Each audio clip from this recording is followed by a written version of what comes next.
Yo, what's up everybody? This is John Remy here with a new series coming at you. This series is called Composing Toolkit.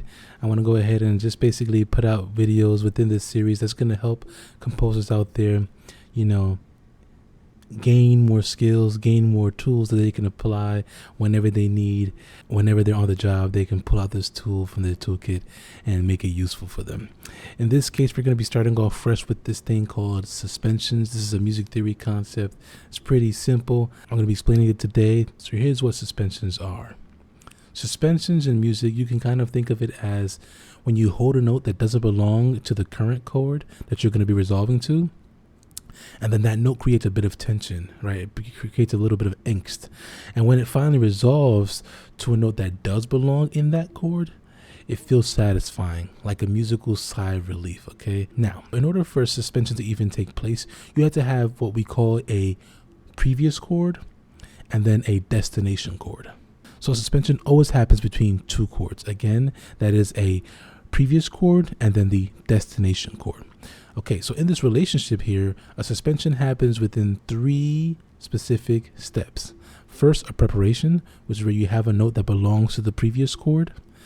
A suspension, which is the note that you're holding on to, which eventually will resolve, but at the moment it doesn't fit in the next chord, right? It doesn't fit in the destination chord. It finally resolves downward into the destination chord. Here's a simple example of what I mean by this, okay?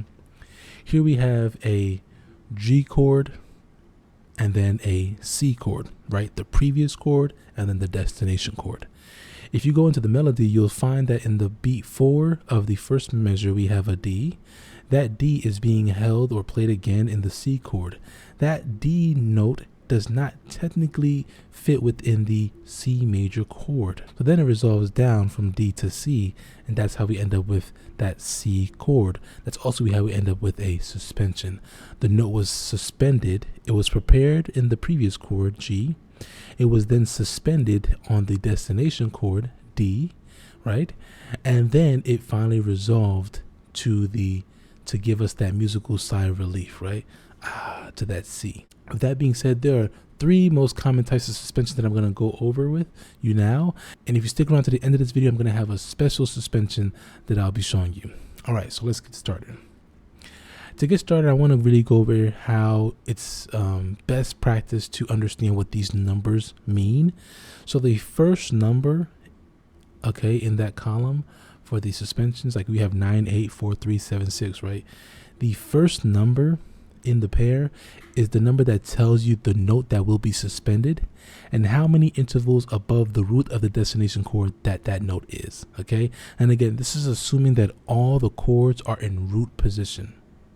Even if it's not written in root position, once you find out what that chord is, assume that it is in root position. That makes it easier for you to understand what kind of suspension is going on, okay?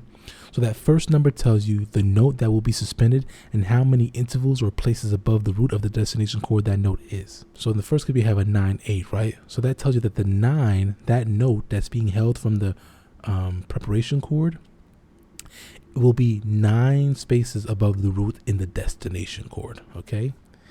And then it's going to resolve downward to the 8 or an octave, right? So that's what the second number tells you.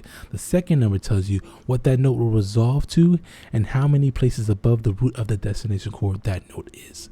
Again, we're assuming that all these chords are in root position. Even when they're not, you assume that they're in root position, and that makes it easier for you to understand what kind of suspension it is. All right, so let's go over some of these examples. A 9-8 suspension. In this example, this is the first one I just gave you, actually. We had a G chord going to a C chord. The G chord was the preparation chord. The C chord was the destination chord, right? In the melody, the last beat, it ends off with a D, and then that D is suspended into the C chord. So if you go ahead and just play a C major scale, C, D, E, F, G, A, B, C.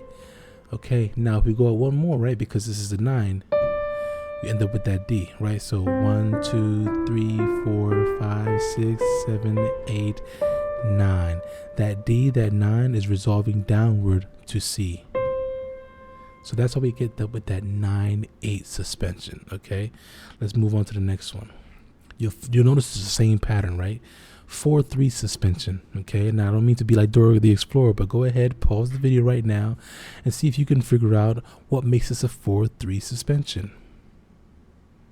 So we start off with this 4-3 suspension in the A minor 7 chord. Okay, the G is going to be held over, but now it's going to be a D7 chord. Okay, so that G is the 4 in the D major chord, and then it's resolving down to the 3rd of the D major chord, which is the F sharp. Here we go, next one. 7-6 suspension. 7-6 suspension. Now here we're looking actually in specifically just that second measure. Here we have a C major 7 chord that's changing into a C6 chord. So it sounds something like this.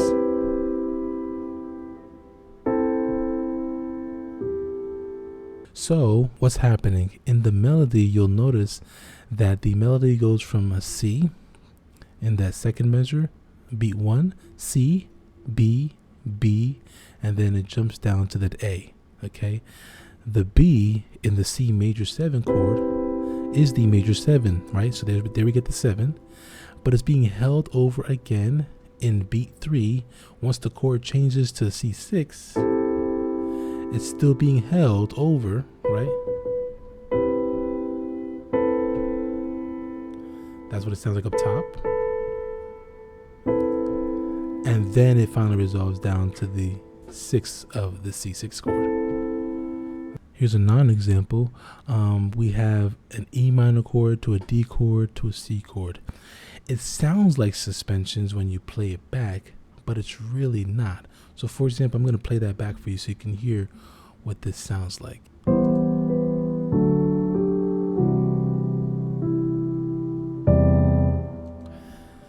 So it sounds like suspensions because the chordal movements underneath that are happening are kind of tension building in a sense because of the melody.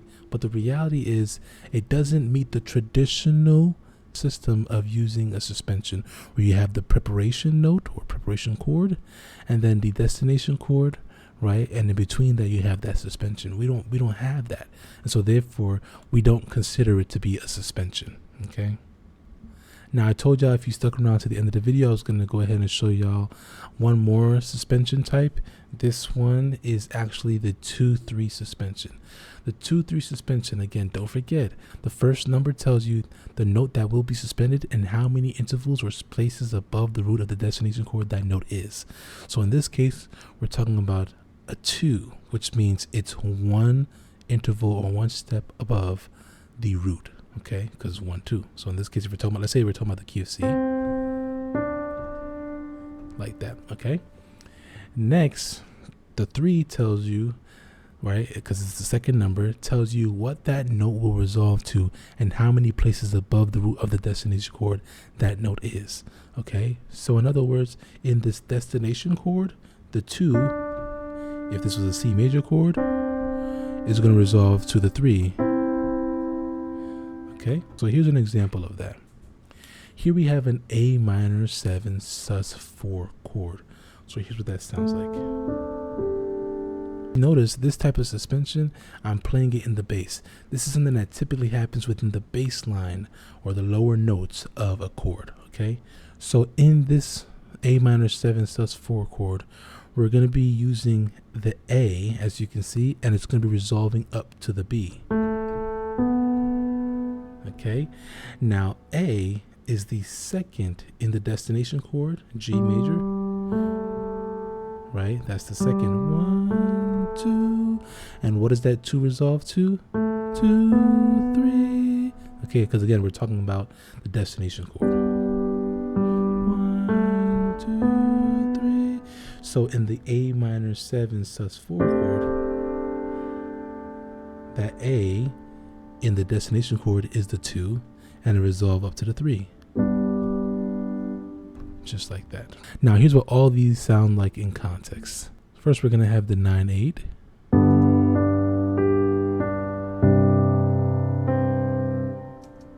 Okay. Now we're going to have the 4-3. Here we go.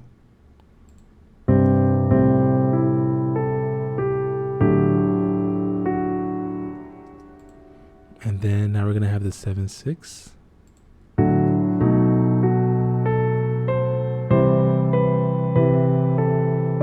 So now we're also going to have the 2/3, okay? So here's what the 2/3 sounds like.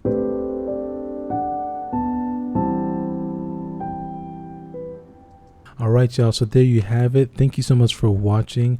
I hope you found this episode of Composing Toolkit helpful. Again, we were covering suspensions. Please leave a comment of any other composing questions you may have, whether it's related to music theory, harmony, melody writing, voice leading, etc., etc. And don't forget to like and subscribe. Peace.